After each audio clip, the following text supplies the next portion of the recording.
Olá, pessoal, sejam bem-vindos a mais um Heidelbergcast. Tá? Estou aqui mais uma vez com o presbítero Marcelo. Olá, pessoal. E a gente está aí no penúltimo mandamento agora, né, Marcelo? Um dos mandamentos mais práticos que tem e no ambiente virtual que a gente vive hoje, devia estar em cima de tudo que é celular. Tá certo?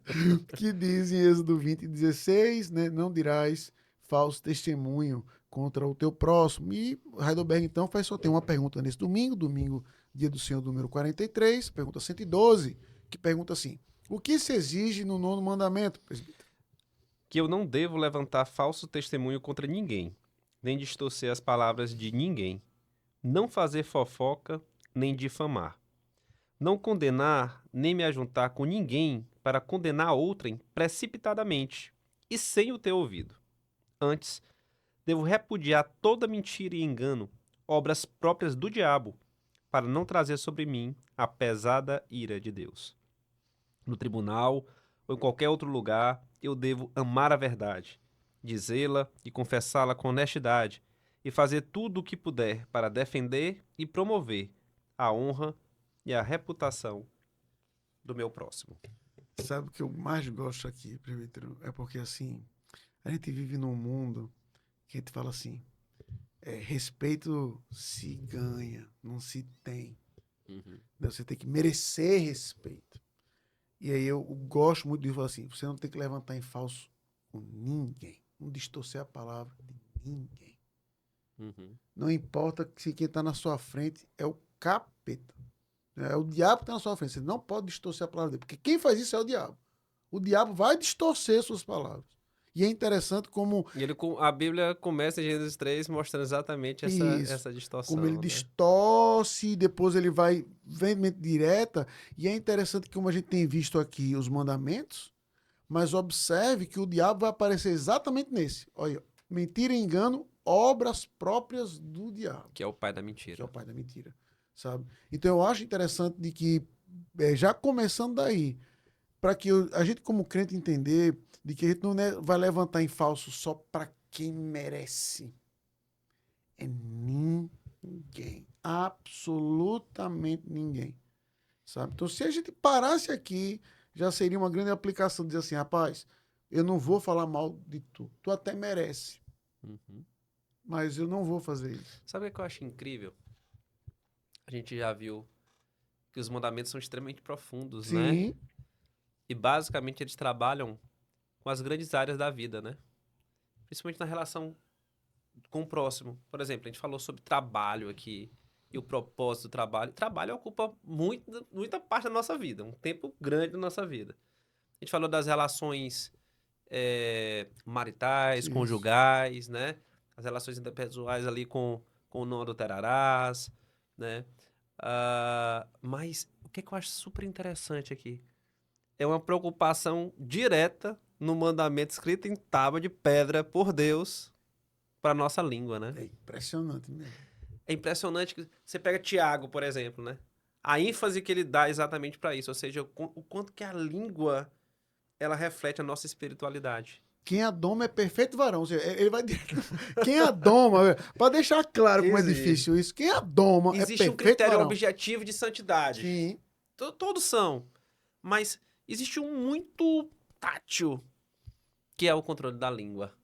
E um mandamento direto a respeito disso. Sabe, Léo, um dos grandes problemas que a gente tem como sociedade hoje, Entre tantos. entre tantos, a gente fala demais. Oxi. A gente fala demais. E é interessante o aspecto positivo que Salomão traz isso, né?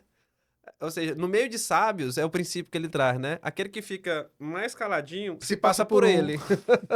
Fica quieto. Se passa por ele, porque uma das maneiras mais fáceis de você quebrar esse mandamento é se expor demais à fala. E hoje em dia, todo mundo quer ter lugar de fala. Sim. E a rede social vem colocar o microfone na boca de De todo mundo. todo mundo. Todo mundo é um repórter, todo mundo é um analista, todo mundo tem uma vida interessante. A gente começou a achar. Assim, tem muitas aplicações aqui, muitas implicações, na verdade.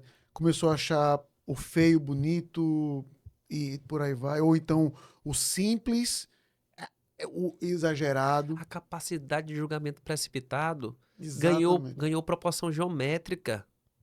Porque, veja, o ser humano, a sociedade, ele já tem a tendência pecaminosa de fazer julgamentos precipitados com base em uma coisa posta. Sim. Você imagina diante de uma montanha de informação, com pouca evidência, mas simplesmente com uma montanha de informação. As tal das fake news, né, tão faladas, né, só são um braço pequeno diante de toda, né, a distorção que existe aqui na fala e na verdade contida ou não nessa fala, né? Então, é um problema real e Com atualíssimo de todos os tempos, mas atualizado, digamos assim, né, Léo? De falar. E como você bem disse, Marcelo, e aí veja que o problema está nas duas pontas. Porque eu vou falar demais e eu vou acabar falando o que eu não devo, Uhum. em algum momento. E justamente porque eu vou estar falando demais em algum momento, falar o que eu não devo, eu vou estar exposto a ser falado demais e alguém vai falar demais o que não deve. E aí esse ciclo infernal aqui resume basicamente a internet como um todo. E é um ciclo que tem levado pessoas ao desespero. Ah, Tem arruinado a vida de tanta gente, né? Que se coloca como vítima sim. do falso testemunho, né? Se coloca como vítima E de ser mal falado, né? E em alguns casos, Marcelo, nesse caso é vítima mesmo.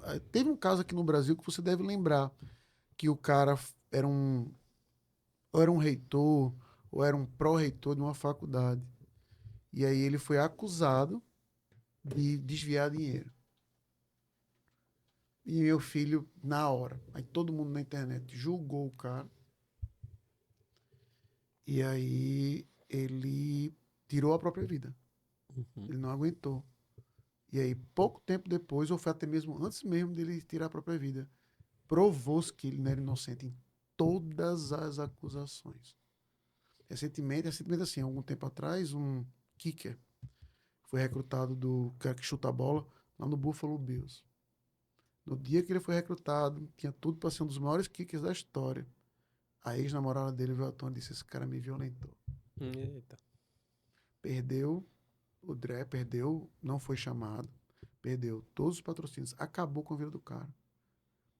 1 ou 2 anos depois, ela veio e disse: eu fiz aquilo só porque eu estava com a árvore, nunca fez nada comigo. E a pessoa? Ela veio à tona e disse isso com todas as letras. Eu fiz isso porque eu estava com raiva dele e eu queria que ele se punisse. E aí, só que aí veja que o que ela fez é uma quebra direta desse mandamento, só que ninguém questionou ela. Ah, esse cara mesmo, todo mundo já pré-julgou. Mas provavelmente muita gente divulgou com muita rapidez. Exatamente. Olha aqui. Até pelo aspecto de dizer assim, olha a informação que eu tenho, né? Olha a moeda que eu tenho para passar.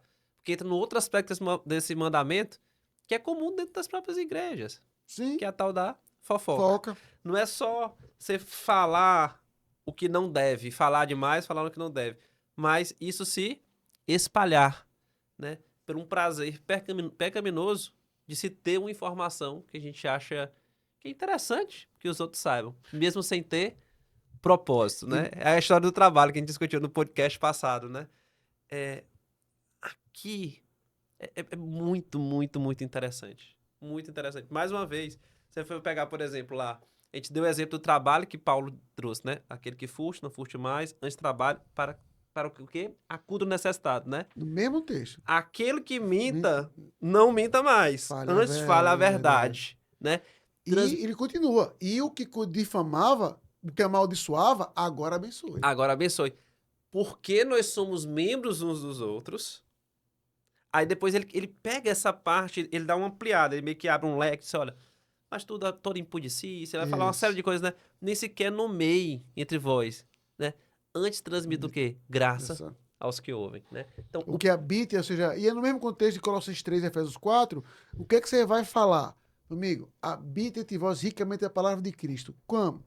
Cantando os salmos, os hinos. Ou seja, não há só um aspecto negativo do que não fazer. É o que fazer, é o que falar. É o que falar, né? Se a gente fosse pegar o estereótipo do bom crente, aquela pessoa, trabalha duro, fiel, preocupado com o outro e que fala pouco. Exato. E que fala pouco. E quando vai falar, tem um fundamento, que é outro ponto importante do que fala. A base tem que ser sempre o quê? A verdade. A verdade. A verdade. a verdade. E essa é uma definição que é importante que a gente tenha. Qual é a verdade? O que é a verdade?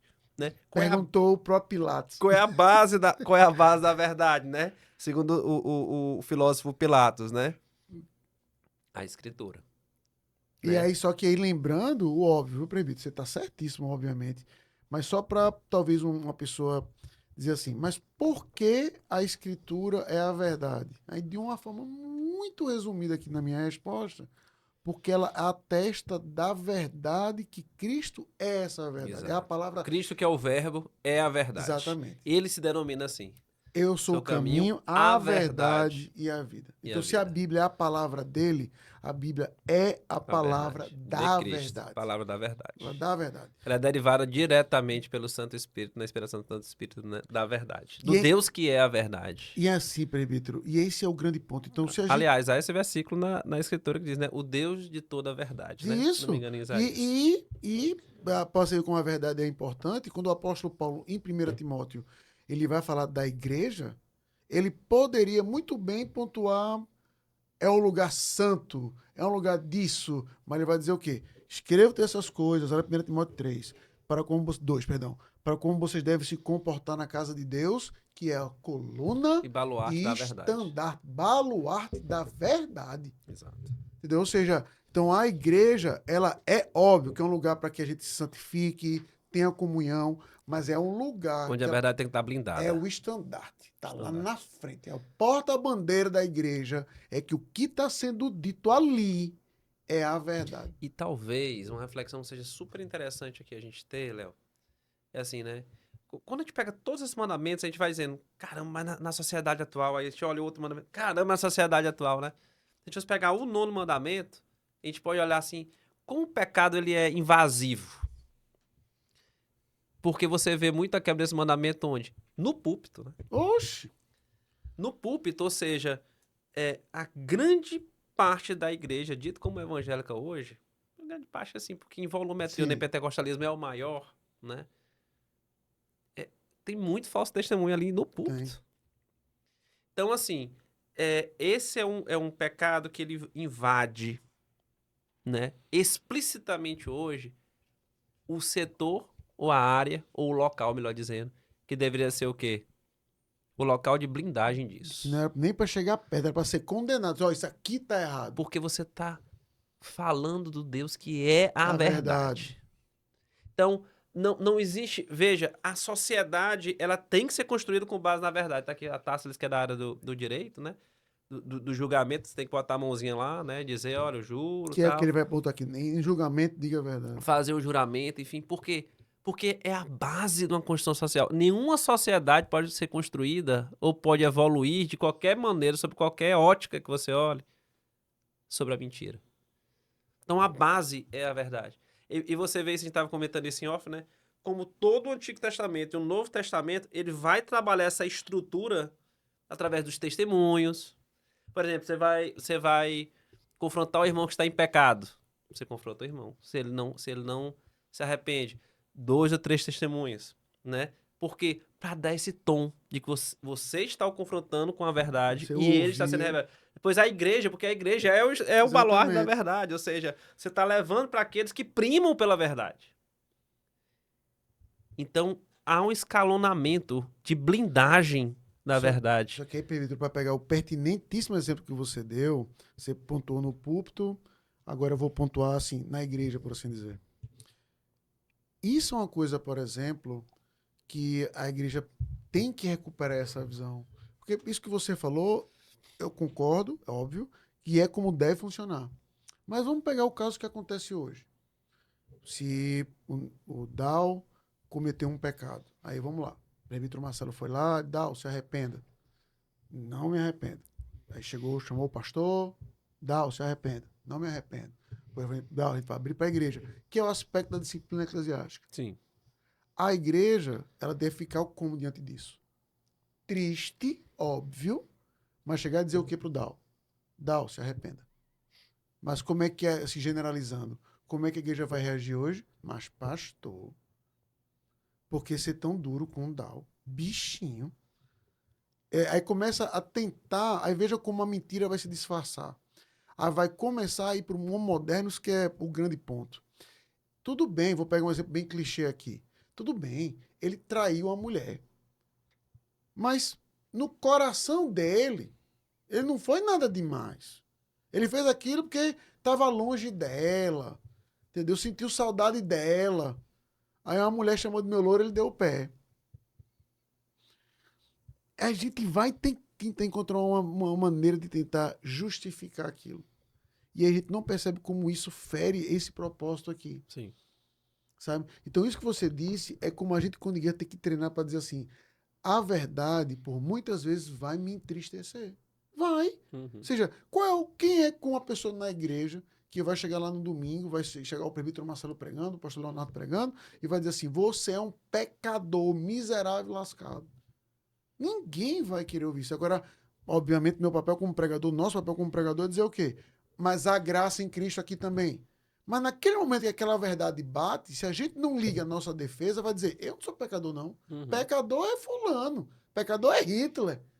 Eu sou. Já se coloca em comparação logo com outro que você Exatamente. considera mais pecador que você, né? Sabe? Então, a verdade, Fariseu e publicano. por muitas vezes, ela vai ser ofensiva. Eu ouso dizer que não apenas no mundo de hoje, mas até do ponto de vista filosófico, a verdade sempre vai ser ofensiva, porque a verdade sempre vai bater no ouvido que não vai acreditar naquilo lá. E vai ser ofensiva a ela. Mas sabe uma coisa que é interessante? Pegando esse exemplo que você colocou, que é um exemplo bem prático aí, é de que a verdade, até porque ela faz parte do caráter de Deus, ela, para o povo de Deus, ela tem um aspecto doloroso, mas ela sempre tem um aspecto o quê? Sim, Construtivo, restaurador, sempre. né? Veja, é a verdade que nos livra das trevas. Com certeza. Então ela confronta o nosso pecado, mas é ela que liberta. Conhecereis a verdade vos libertará, né? Esse é um ponto interessante. E o catecismo traz isso indiretamente quando ele diz assim, ó, promover a honra e a reputação do meu próximo. Por quê? Porque quando eu falo a verdade do meu próximo, por exemplo, no exemplo de disciplina que você colocou agora, você pode até destruí-lo no sentido de confrontá-lo com a verdade e chamá-lo para o arrependimento. Mas você está querendo o quê? O bem dele no final. Sim. Você está querendo um arrependimento, uma reconstrução, uma restauração espiritual, que é um ponto onde a gente tem que tomar muito cuidado. A verdade tem que ser falada como em amor, ou seja, ela tem que estar regada em amor. Em que sentido? Por mais dura que ela seja, o propósito deve ser falar a verdade, não para destruir o próximo com sentido negativo e maligno de destruição. Mas ainda que ela seja extremamente dura, o propósito final deve ser de restauração. Sim. E assim, e não apenas isso, Marcelo, mas se tem uma coisa que a gente, como cristão, tem que trabalhar, isso é uma coisa que eu mesmo estou tentando trabalhar isso no meu dia a dia, que é a hora que eu pegar aqui o celular, qualquer rede social, qualquer site de notícia, a probabilidade das notícias serem ruins é perto de 100%. Perto 100%. Para não dizer que é 100%. Vai ter alguma desgraça, vai ter alguma coisa lá. Beleza, desgraça vende, todo mundo gosta de comentar em cima. Só que aí, por muitas vezes, infecta tanto a nossa cabeça que quando eu vou. A gente não sabe nem mais ser elogiado, esse é meu ponto. Uhum. Sabe? É tão que se eu elogio o Nicolas. Às vezes o elogio é mais destruidor. Exatamente. Eu vejo como a nossa cabeça vai dizer: eu não posso elogiar o Nicolas, porque se eu elogiar o Nicolas, eu disse: não. Se eu elogiar, ele vai começar a se achar. Eu vou achar que o elogio vai causar mais mal do que qualquer coisa. É interessante, deixa eu abrir um parênteses aqui. É interessante isso, né? Como a lei de Deus mostra o quão pecadores nós somos, né? Ou seja, você tá falando sobre isso levantando para um viés, né? Um viés de, eventualmente, até falar a verdade, Sim. mas o ser humano é tão pecador Sim. que ele vai mostrando, né? Como as nuances do pecado, né? As camadas do pecado. Mas foi só um parênteses aí. Você deu esse Exato. exemplo, eu me lembrando aqui das camadas, né? De pecado que elas vão se demonstrando ali. É À quando a medida que gente vai vê os estudando mandamentos, Marcelo, por isso que aquela ilustração do peregrino é muito boa. Se tem uma coisa que os 10 mandamentos fazem muito bem, e Heidelberg, Westminster também faz, é porque mostra quão sujo é o nosso coração, que espana a poeira num nível absurdo. Ou seja, se o cara lê os 10 mandamentos, o Heidelberg, os 10 mandamentos, o que eu devo fazer, no fim da noite um crente vai estar triste. O primeiro momento vai dizer assim, Senhor, eu não faço 1/10 disso aqui, mas é o mesmo momento que ele tem que dizer assim, mas obrigado porque o Senhor o fez. Por isso que a lei, diz Paulo, né? Ela é um aio que nos conduz a Isso. Cristo, né? Ele fala isso em Gálatas, né? Então, a nossa ideia aqui de falar sobre, particularmente sobre esse mandamento, e se tem uma coisa que eu quero colocar como aplicação, sabe, presbítero, foi uma coisa que eu. Foi essa semana, compartilhei hoje de manhã também, conversando com o Dal e com a Tassos aqui, e veja o nosso Deus que é a verdade. Se ele, numa glória eterna, chegasse e dissesse assim para os anjos, tá vendo aquele miserável ali? Pecador, ruim. E diz assim: olha o que ele está pensando nesse exato momento. Ele abrisse minha cabeça para os anjos tudinho em 4K, 8K. Na televisão que ainda nem existe, Deus já tem. 16K, bum. Lá, ó, o que o Leonardo está pensando. Tá ali pregando na cabeça dele, ó. Tá lá, ó. Tá vendo como esse cabo é ruim? Tá vendo como ele precisa de mim? Se Deus fizesse isso, não estaria errado. E seria verdade. Concorda? Sim. Vou pegar o exemplo que eu dei de manhã. Quando um anjo vai falar com Daniel, lá em Daniel 7. Como é que o anjo chama Daniel? Ele diz assim: eu sei disso, muito amado do Senhor. Ou seja, o que Deus fala dos seus na glória eterna? Ele fala bem. O anjo sabia do amor de Deus para com Daniel de uma simples forma. Cristo, ele não tinha mandado Cristo ainda, não naquele momento. Mas veja o quanto Deus tem alegria nos seus. Então, o que eu quero dizer com isso? Às vezes o ambiente da internet favorece a gente falar mal de todo mundo. E por muitas vezes a gente quer estar sempre... Eu não posso elogiar demais para a pessoa não se achar e por aí vai. A gente tem um Deus que trata como tratou Daniel. Fala para os anjos, olha como eu amo esse cara. Foi o próprio Deus que mostrou para o diabo, viste meu servo Jó? Ele que aponta. Olha a alegria que Deus tem com a gente, sabe? Então, eu só quero pontuar assim, que se tem uma coisa muito positiva que esse mandamento nos ensina, é como a gente pode não apenas não falar falso, mas falar a verdade, inclusive em tom de elogio. Chegar, rapaz, isso aqui foi bom, parabéns por isso, olha aqui a sua capacidade, sabe? Para que a pessoa entenda, em particular para um cristão, como eu preciso de você nisso e como isso é para a glória de Deus, que isso faz... Promover a honra e a reputação do Exato. meu próximo. Tá aqui, ó. É É uma incrível isso. preocupação perdida hoje. É Perdida hoje, só exatamente porque é a minha é a minha reputação. reputação. E mais uma vez, o catecismo traz pra gente exatamente esse ponto do olhar para o próximo na sua aplicação positiva, né? Isso. Trabalho para fazer o que é para o próximo, né? Para ajudar o necessitado. A língua, para você trabalhar a Reputação reputação do próximo. do próximo, a honra do próximo. Se a gente trabalhasse. Eu acho que é meu ponto aqui, né? Assim, para finalizar também. Acho que a gente bate muito na igreja no aspecto negativo do mandamento, né? Atenção, a gente até falou isso aqui no início, né? E a gente colocou bem, eu acho, isso, né? Atenção, não falar demais e falar em falso testemunho. Mas esse aspecto positivo a gente tem que cultivar mais, Sim.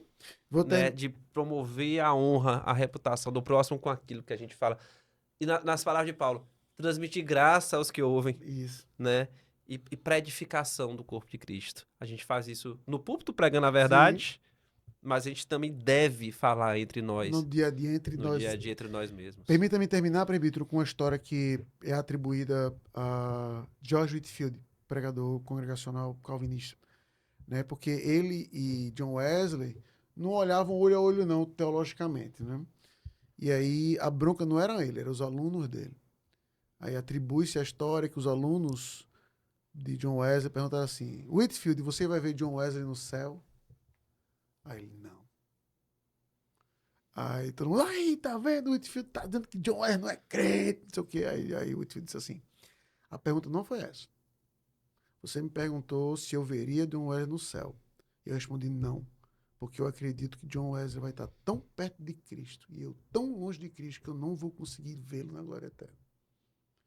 Então, ou seja, aquele seria um momento que George Whitefield poderia largar a lenha em John Wesley e ser bem aceito por todo mundo, ou pelo menos Mas uma parte. ele preferiu honrá-lo. Ele preferiu honrá-lo. A despeito do aplauso da multidão. E apesar de discordar veementemente, veja a ironia, apesar de no púlpito, no outro domingo ele chegou lá no púlpito e largou a lenda que John Wesley pregou. Tenha certeza disso. Mas ele não levantou em falso por entender que era o irmão dele, sabe? Então, que isso nos ajude a não apenas não levantar em falso, mas sempre dizer a verdade, porque o nosso Senhor é a verdade. Amém.